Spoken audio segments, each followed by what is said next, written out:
ya. Nah, iddah talak itu kan terbagi dua. Ada talak rojai, ada talak ba'in. Talak rojai adalah talak yang masih bisa balikan sama suaminya. Talak 1 sama 2 itu talak yang masih bisa balikan. Kata suaminya bilang, aku talak kamu, talak 1, itu masih bisa balikan. Aku talak kamu, talak 2, masih bisa balikan. Tapi kalau sudah jatuh talak 3 atau talak ba'in, itu si istri sudah tidak boleh kembali oleh suami dan harus nikah muhalil. Apa nikah muhalil? Istrinya masa iddah dulu melewati, kalau udah kelar masa iddah, istrinya kudu nikah sama laki-laki lain, cerai sama laki-laki lain, baru balik sama lakinya yang pertama. Tetapi kata para ulama, ya, tetapi kata para ulama, haram mensiasati begitu. Jadi ada orang nih, lakinya terlanjur talak 3. Kata lakinya, ya Allah, saya masih cinta bini saya. Aduh, ngapa sih dia nalak 3? Akhirnya iddah kelar istrinya, suaminya mencarikan laki-laki yang bisa jadi suami sementara. Ini hampir sama dengan kawin kontrak, nggak boleh. Jadi kamu nikahin istri saya sebulan dan wajib dicampuri ya. Jadi syarat nikah muhalil itu nggak boleh cuman dia akad sama laki lain terus cerai balik sama laki pertama, nggak boleh. Dia nikah sama laki-laki lain dulu, pernikahan yang sah, kemudian harus dicampuri dulu. Tuh. Makanya laki-laki nggak boleh sembarangan ngomong talak. Habis itu. Ya, itulah kenapa ibu-ibu sekalian hak talak adanya di laki-laki, bukan perempuan. Kalau hak talak ada di perempuan, kagak ada yang bertahan rumah tangga. Dia berantem minta cerai. Ya, betul ya. Makanya udah paling benar hak talak itu Allah kasih di laki-laki. Kenapa? Laki-laki itu lebih visioner, pemikirannya lebih panjang, nggak gampang baper, berantem dikit aku talak kamu, itu jarang. Tapi kalau perempuan dia ngambek sama suaminya, aku minta ceraikan aku, katanya. Wah, ini gawat kalau hak talak ada di perempuan. Habis itu ya, dalam seminggu bisa 3 kali talak 3 itu, talak 3. Untung laki-laki yang punya hak tersebut. Jadi laki-laki itu lebih sulit mengucapkan talak, mikir berulang kali, mikir lagi. Karena kalau dia sudah talak ke istrinya, 1, istrinya masa iddah, ya. Yang kedua, kudu nikah sama laki-laki lain. Rabe itu. Rupanya nikah sama laki lain lebih bagus lagi yang kedua. Saya nggak mau balik sama kamu yang pertama, gitu ya. Nah, ini makin tidak boleh dibuat-buat, nggak boleh disiasati. Ini kan kejadian, misalkan ada yang begitu, ada yang dia memang cerai sama suaminya, sudah talak ba'in, nggak bisa balik lagi. Ya udah, lakinya juga udah nikah sama perempuan lain, dia nikah sama laki-laki lain, itu pun nggak disiasati, memang benar mau nikah lagi. Tapi ternyata sama suami kedua bercerai. Nah, ketika dia bercerai dari suami kedua, dia punya hak untuk kembali dengan suami pertama. Tuh, makanya tidak boleh sembarangan untuk talak ba'in ya, atau talak 3. Bagaimana sih masa iddah itu, ibu-ibu? Kita perlu nih belajar nih, Bu. Ya, tapi mudah-mudahan insya Allah jangan ada kita yang ngalamin masa iddah ya. Jadi masa iddah itu ada beberapa. Silakan dicatat. Yang pertama, masa iddah perempuan yang suci, perempuan yang suci, perempuan yang masih haid. Perempuan yang masih haid itu masa iddahnya salah satu kuru, 3 kali suci. 3 kali suci. Ini perempuan yang masih subur, masih haid tiap bulan, atau ya walaupun nggak tiap bulan, yang penting dia masih haid, belum menopause. Itu masa iddahnya 3 kali suci, salah satu. Yang kedua, ada masa iddah perempuan yang sedang hamil, lagi hamil, dia dicerai sama suaminya, ditalak. Maka masa iddahnya sampai dia melahirkan. Sampai dia melahirkan. Dia ditalaknya lagi hamil 8 bulan. Berarti kan sebulan lagi melahirkan tuh. Masa iddahnya cuma sebulan. Selesai dia ngelahirin, dia boleh nikah lagi. Gitu. Itu kalau yang hamil.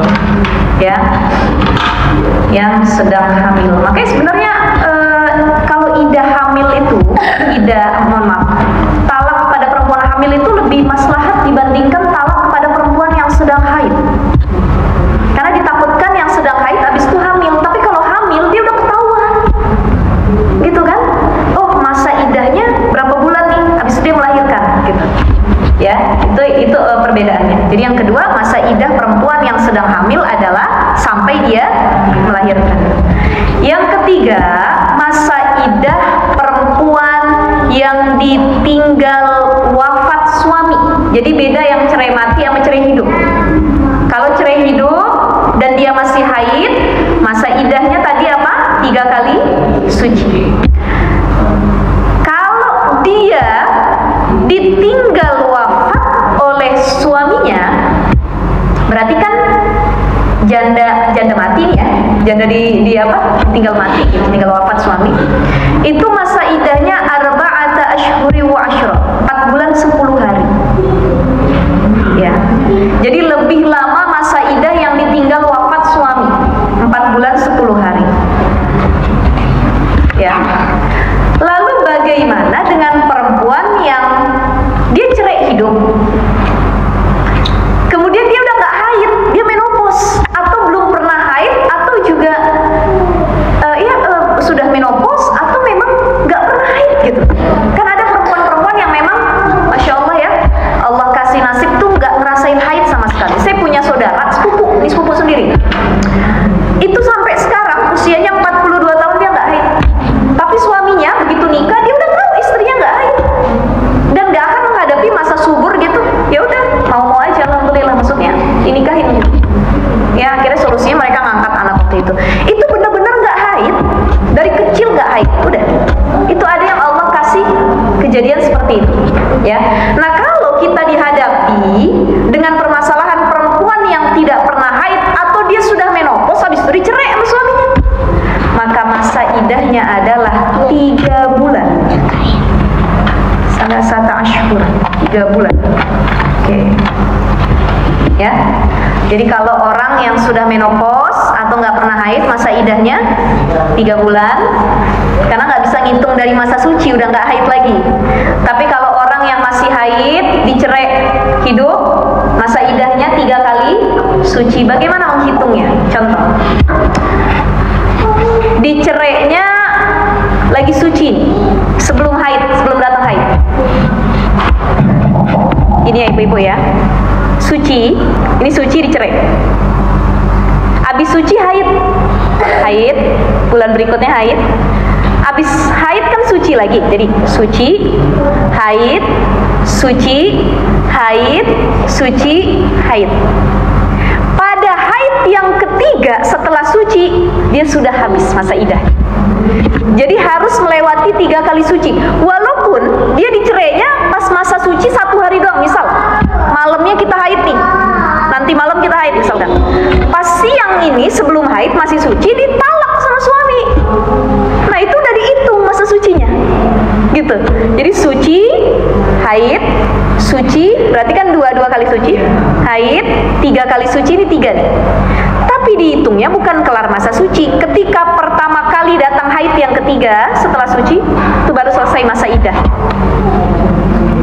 Maka lebih apa ya?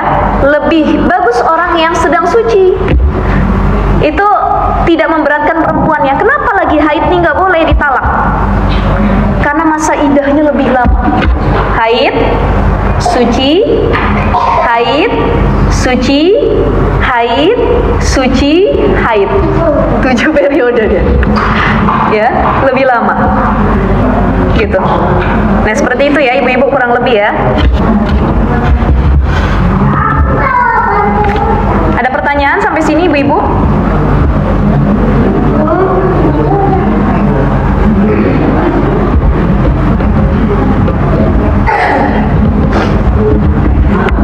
Ya, silakan.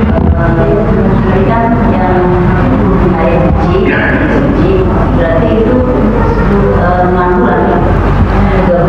Kurang lebih gini. Oke, itu kalau yang haidnya lancar 3 bulan lah kurang lebih kan. Karena kan kita 1 bulan itu periode suci dan periode haid. Ya, periode suci dan periode haid. 3 bulan biasanya 3 sampai 4 bulan. Tetapi ada beberapa kasus perempuan yang nggak lancar haid. Ada yang setahun cuma 3 kali haidnya, ya berarti masa iddahnya lebih lama. Itu dia harus melewati salah satu kuru. Ini yang kesian, ya. Ini yang kesian ketika perempuan punya periode haid tidak teratur sebab banyak hal. Jadi dia baru haid itu 3 bulan sekali. Nah itu harus tetap dihitung salah satu kuru. Haid suci. Yang enak ngitungnya ketika perempuan itu lancar tiap bulan. Bulan ini haid, bulan depan haid, nah cepet tuh. Bagi yang mau nikah lagi, ini jadi, kok lama banget sih gitu ya. Tapi bagi yang nggak mau nikah lagi, ya udahlah terserah. Berapa lama juga gitu kadang-kadang ya. Tuh ya ibu-ibu ya.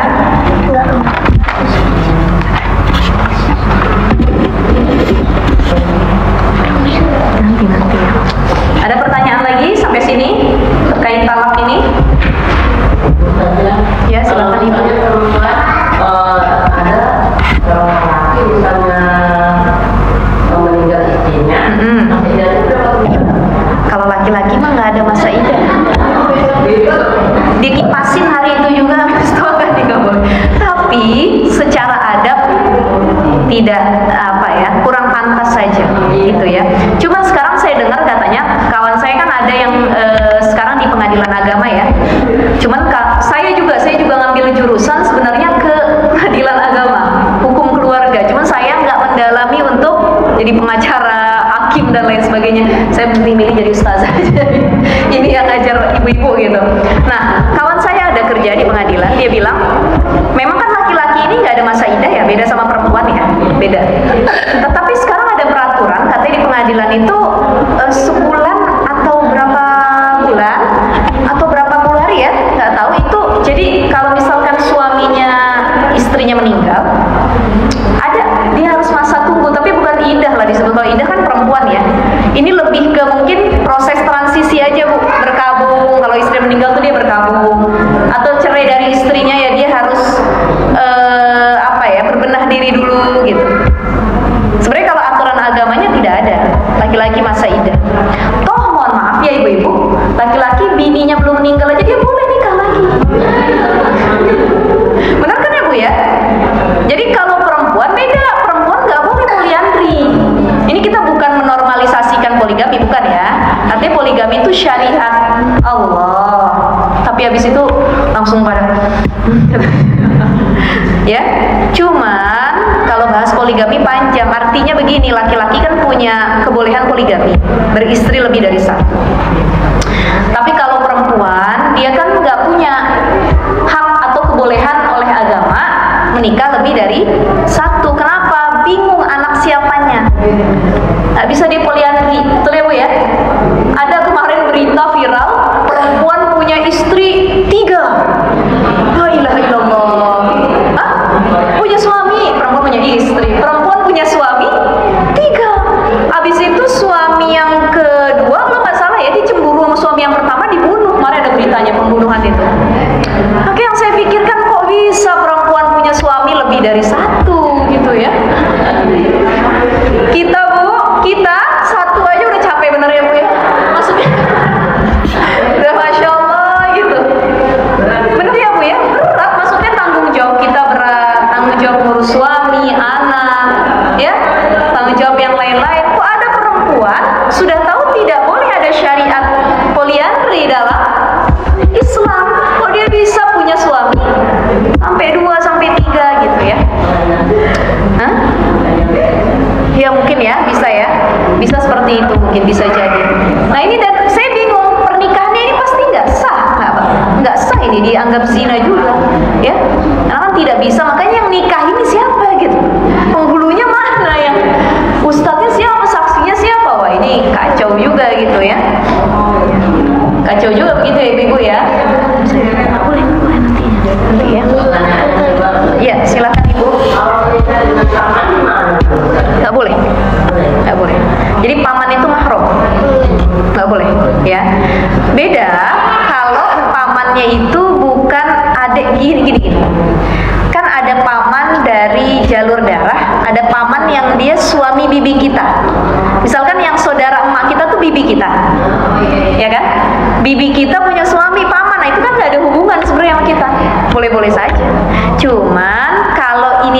punya paman kita sendiri, kita punya ayah kita punya adik, itu paman tuh.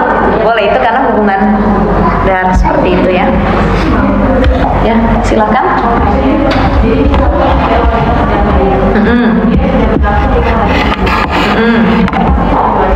Ya.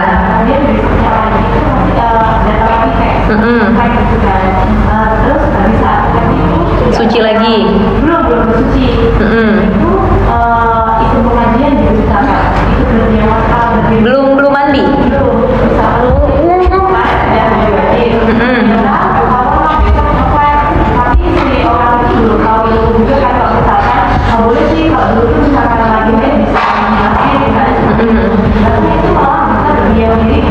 Nah, sekarang begini, ketentuan perempuan masih dianggap haid itu kalau dalam mazhab Syafi'i khamsata asyar, 15 hari. 15 hari. Contoh, dia haid, suci, haid lagi. Kalau tidak lewat dari batas 15 hari itu masih dianggap haid, walaupun cuma ngeplek itu. Tapi kalau sudah lebih dari 15 hari dan kita masih keluar flek atau darah, itu bukan lagi dianggap haid, tapi darah kotoran, istihadah. Ya. Nah, tergantung lihat siklusnya seperti apa. Kalau itu masih dalam rentang waktu 15 hari, itu masih haid. Nah, dia belum bersuci, berarti dia berdosa tuh. Dia udah megang Al-Quran, dia udah berdiam diri dalam masjid dan lain sebagainya. Cuman begini, kembali lagi tadi, berdiam diri di masjid pun kan perbedaan pendapat ulama. Toh yang haid saja masih deras itu boleh kalau memang darurat tadi, dia guru ngaji atau harus ngajar dan lain sebagainya. Dan memang dia pakai pembalut yang bisa mengganjal tersebut. Apalagi dia yang sudah tinggal flek saja, jadi nggak masalah. Cuman lebih bagusnya untuk bersuci terlebih dahulu baru masjid. Jadi gini ibu-ibu yang dimuliakan oleh Allah Subhanahu wa taala, kalau ada perempuan baru kelar haid, walaupun keluarnya tinggal flek kecoklatan masjid. Jadi gini ibu-ibu yang dimuliakan oleh Allah Subhanahu wa taala, kalau ada perempuan baru kelar haid, walaupun keluarnya tinggal flek kecoklatan tuh. Aja tadi biar nggak 2 kali. Nah, ini kalau dalam mazhab Syafi'i nggak boleh. Harus suci dulu, mandi dulu, baru boleh dicampuri oleh suaminya. Ya ibu-ibu ya, begitu ya. Jadi nggak boleh. Tapi kalau dalam mazhab yang lain nanti panjang pembahasannya itu terkait haid. Kayak mazhab Hanafi boleh dengan catatan haidnya sudah di atas 10 hari dan kemudian belum bersuci, dia boleh untuk langsung dicampuri oleh suami. Tapi kita ambil pendapat yang paling aman, ya. Mayoritas ulama yang harus kita mandi wajib dulu, walaupun udah nggak ada sama sekali nih, udah nggak ada sama sekali, ustazah udah bersih. Bagaimana cara melihat haid itu bersih? Sayyidah Aisyah itu pakai kapas. Kapasnya dimasuki ke area intim kita, dilihat terus masih ada atau enggak. Kadang-kadang di pembalut udah bersih, di pakaian dalam udah bersih. Begitu kita lihat pakai kapas atau tisu masih ada. Itulah kenapa kadang kita suka haid, bersuci, keluar lagi. Karena kita cuma nganggap bersihnya itu dari pembalut. Ah, udah nggak ada nih, udah mandi gitu. Jadi harus pakai kapas atau tisu. Dilihat lebih aman lagi, gitu ya. Jadi kalau bisa mandi dulu, baru ikut kegiatan yang lainnya. Sayang. Nggak ada. Ada lagi ibu-ibu? Nah ini dikit lagi ya tadi ya. Talak. Yang ke-8, yang ke-9 lewat di masjid. In khafat talwisahu, dilarang perempuan itu masuk ke dalam masjid, ditakutkan dia berdiam, tadi jadi berdiam. Tapi kalau sekedar lewat, benar-benar cuma lewat doang, gak masalah gitu ya. Yang ke-10 adalah al-istimta'u bima baina surati wa rukbati. Diharamkan atau dilarang keras bagi perempuan yang sedang haid istimta. Beda istimta dengan istimna. Maaf ya ibu ya. Istimna itu bahasa kitanya ini saya agak vulgar karena fikih ya. Istimna. Ya. Tapi kalau istimta itu bersenang-senang, artinya berhubungan intim suami istri.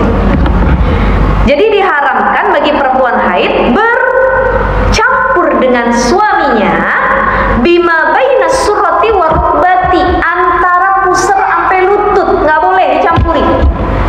Tapi dari pusar ke atas mungkin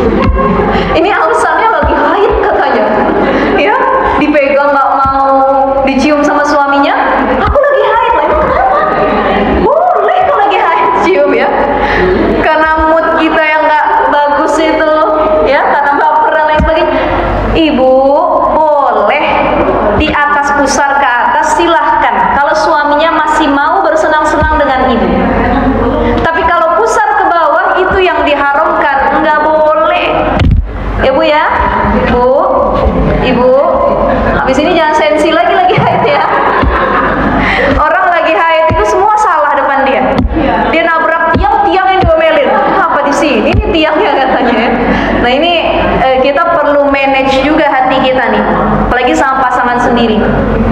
Banyak suami-suami yang kadang ngeluh pas istrinya lagi haid, kok istri kalau lagi haid tuh berubah jadi monster lah, jadi apalah gitu ya. Nah itu kalau yang nggak tahu agama, kalau dia tahu agama, dia tetap mau dideketin oleh suaminya. Inilah kita bersyukurnya Bu agama Islam. Jadi Islam tuh merubah pandangan orang-orang terhadap perempuan haid.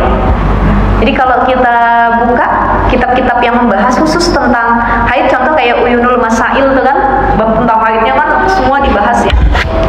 Itu dulu orang Yahudi, kalau ada perempuan haid itu diasingin. Jadi kebiasaan orang Yahudi, ada perempuan haid mereka kudu di apa disebutnya kalau orang kampung itu pasung ya. Jadi diasingin, beda tempat, nggak boleh sekamar, nggak boleh serumah, nggak boleh makan bareng-bareng. Dan ini pemahaman kayak gini di India masih banyak. India ini banyak banget adat-adatnya yang masih di luar nalar itu, ya. Termasuk film-filmnya itu benar kisah nyata banyak di India, pernikahan di bawah umur, apa-apa dan lain sebagainya banyak itu. Terus di India masih banyak juga. Jadi kalau perempuan haid nggak boleh makan bareng, nggak boleh sekamar bareng. Itu dianggapnya benar-benar najis, kotoran. Perempuan lagi haid, ya. Itu kalau orang Yahudi, kalau orang Yahudi demikian, ya. Nah, tapi beda lagi sama orang Nasrani. Orang Nasrani itu dalam sejarah perempuan haid itu mereka campuri. Nah, kebalikannya ya Bu ya. Orang jahiliyah, Arab jahiliyah hampir sama dengan Yahudi yang mengasingkan orang yang sedang haid seakan-akan mereka tuh hina. Tuh. Datang Islam sebagai rahmatan lil alamin, perempuan diangkat derajatnya oleh Allah. Ya, wa yas'alunaka 'anil mahid qul huwa adzan fa'tazilun nisaa fil mahid wa la taqrabuhunna hatta yadkhul. Mereka bertanya tentang haid. Ya, perempuan yang haid itu ya memang kotor, tapi sebenarnya mereka enggak boleh dijauhi seperti itu, diasingkan dan lain sebagainya. Mereka cuma kotor secara keadaan saja, hadas berhadas. Kalau makan ya bareng, duduk bareng, tidur bareng, silakan. Ya, jadi itu boleh tadi. Baina surah wa rukbati itu dilarang. Kalau di atas boleh. Ya, di bawah kaki boleh, silakan. Pokoknya ya. Pokoknya jangan antara surah sama rukbah. Gitu ya. Ini biar kita lebih paham lagi ya, terserahlah bagaimana itu Bu. Pokoknya itu diperbolehkan. Jadi jangan sampai kita haid 15 hari, suami tidak diberi haknya, dideketin pun nggak mau.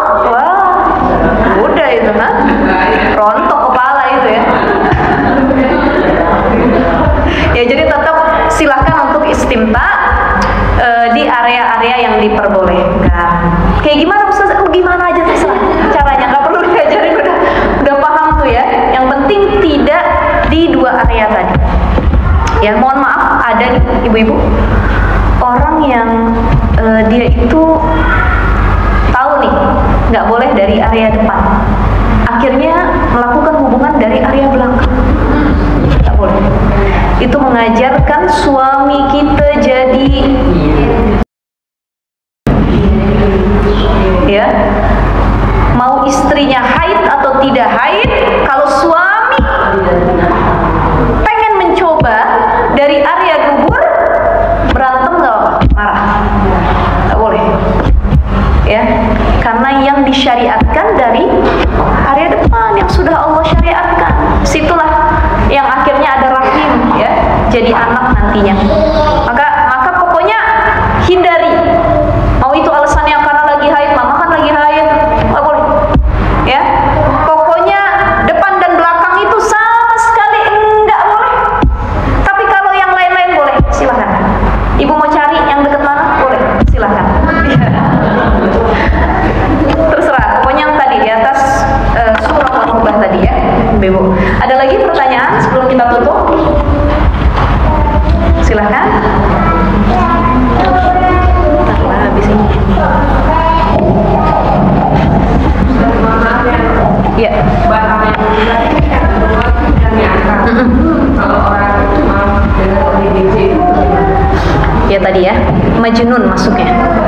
Jadi Majnun itu orang gila, ya.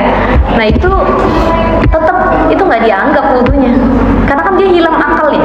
Nanti kalau di contoh ya, ada orang mau sholat maghrib dia wudu, belum sempat dia sholat maghrib dia gila. Nih, dia gila ceritanya, keluar kamar mandi tiba-tiba gila, artinya jadi orang Majnun tadi ODGJ. Kemudian kegilaan atau gangguannya itu berlangsung selama misalkan 1 tahun. Itu kan batal udah wudunya. Nanti dia harus wudu lagi setelahnya. Bahkan kita suruhlah mandi bersih dan lain sebagainya ya. Karena kan nggak tahu kalau ODGJ itu kadang apa yang dia lakukan, dia nggak sadar gitu ya, termasuk orang gila, orang yang mabuk, pingsan, dia kesurupan, apa yang menghilangkan akalnya benar-benar, itu harus diperbaharui lagi wudunya ya Mbak ya. Ada lagi ibu-ibu? Habis ini. Ada lagi silahkan ya.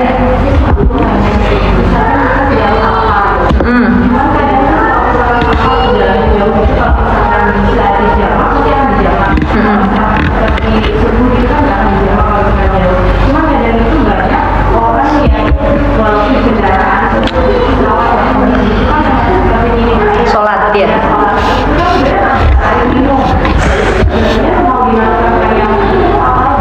Nah, ketika ini masuk bab tayamum nanti. Setelah ini bulan depan kita bahas tayamum. Ini pas banget habis ini ibu lihat pembahasannya bab tayamum kan, tentang tayamum. Nah, tayamum itu salah satu indikasinya orang diperbolehkannya seorang muslim tayamum adalah ketika dia tidak menemukan air. Dia sudah ikhtiar mencari air nggak ketemu. Yang kedua karena sakit. Sakit yang kalau dia kena air makin parah, bisa sampai meninggal dia kalau kena air misalkan. Nah, ini boleh untuk bertayamum ya. Nah, sekarang kita masuk dalam pembahasan yang nggak menemukan air. Sedangkan kita cuma nemuin air itu buat minum. Bagaimana, apa dipakai wudhu aja atau tetap dipertahankan untuk minum? Maka ambil yang paling darurat, yaitu untuk minum. Kalau nggak bisa wudhu, bisa dengan tayamum. Tapi kalau nggak bisa minum, gantinya apa? Itu kan bisa menghilangkan nyawa, dehidrasi. Ya, jadi sesuatu yang haram kalau dia benar-benar dalam keadaan darurat itu bisa jadi halal. Maka dalam memilih satu hal, lihat yang mana yang paling darurat. Oh ini kalau nggak minum saya darurat nih, maka ini saya utamakan untuk minum, saya tayamum aja. Gitu ya. Terus misalkan kita tersesat di hutan, Bu. Pas tersesat di hutan kan lapar nih, nggak ada makanan apapun, ada babi hutan lewat. Karena kalau kita nggak makan bisa mati, hifzun nafas, menjaga diri. Mau nggak mau yang tadinya tuh babi hutan haram jadi halal buat kita. Kenapa? Darurat. Tapi kalau nggak darurat, haram dia. Ya. Jadi ketika melihat tayamum atau tidak pun lihat ini lebih cocok untuk apa airnya, untuk minum. Ya udah nggak usah pakai tayamum, nggak usah pakai wudhu, kan masih ada tayamum penggantinya. Tuh ya ibu-ibu ya. Tapi jangan gara-gara males ke kamar mandi tayamum. Duh males banget deh mager, tayamum aja. Nah ini tidak disyariatkan demikian. Karena sakit dan karena tidak menemukan air itu baru boleh tayamum. Baik, ada lagi? Atau kita cukupkan? Kayaknya tukang baksonya sudah menunggu ini. Pagi-pagi baksonya sudah harum ya. Sudah ada ya tadi ya? Saya lihat tadi sudah lewat gitu ya. Takutnya kuahnya keburu dingin. Gak ada lagi ibu? Baik, alhamdulillahirabbil alamin. Tadi kita bahas tentang yang membatalkan wudu, yang dilarang bagi orang junub dan bagi orang haid. Sepele sih bahasannya ya. Bahasannya ringan, tapi insya Allah mudah-mudahan jadi hazanah keilmuan tambahan. Yang tadinya nggak tahu jadi gitu. Dan insya Allah mudah-mudahan bisa diamalkan buat kita. Jangan kapok ngaji, Bu. Ya, mumpung masih ada pengajian datang. Nanti kalau sudah nggak ada pengajian, kita bingung nyari pengajian, nyari guru. Nah ini yang baru pusing. Banyak ustazah buka YouTube langsung pengajian, beda vibes-nya, feel-nya. Ya, jadi ngaji di YouTube, ngaji di internet,